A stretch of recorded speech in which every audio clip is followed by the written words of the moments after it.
Un nombre décimal par un entier, on doit tout simplement les mettre comme dans une multiplication normale. Donc, moi, j'aime bien mettre mon nombre décimal en haut et mon entier, je le mets en bas. Donc, je l'aligne avec le dernier chiffre, donc le chiffre à la position des centièmes.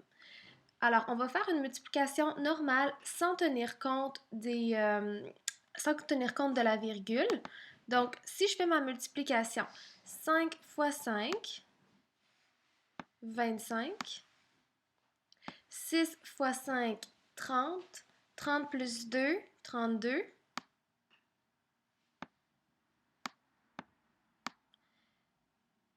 Là, je ne touche pas la virgule encore. 5 fois 2, 10.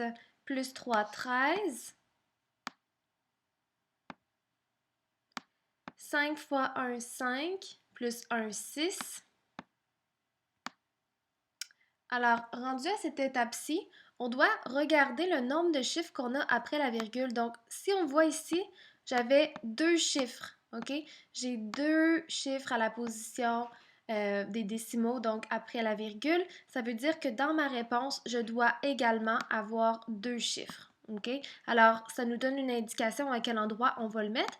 Alors, la virgule va être après le 63. Donc, la réponse est 63 entiers et 25 centièmes. Si tu veux vérifier ta réponse, eh bien, tu peux faire une estimation. Donc, tu peux te dire, alors je vais arrondir 12,65 à 13. Donc, 13 fois 5, ça va nous donner près de 63 justement. Donc, on va pouvoir voir si notre réponse fait du sens. Si par contre, tu avais décidé de mettre ta virgule après le 2, bien là, tu te serais rendu compte que ça fait pas de sens parce que si on fait 13 fois 5, c'est pas près de 632. Alors, c'est la façon de faire la multiplication. Alors, j'espère que cette vidéo-là t'aura été utile.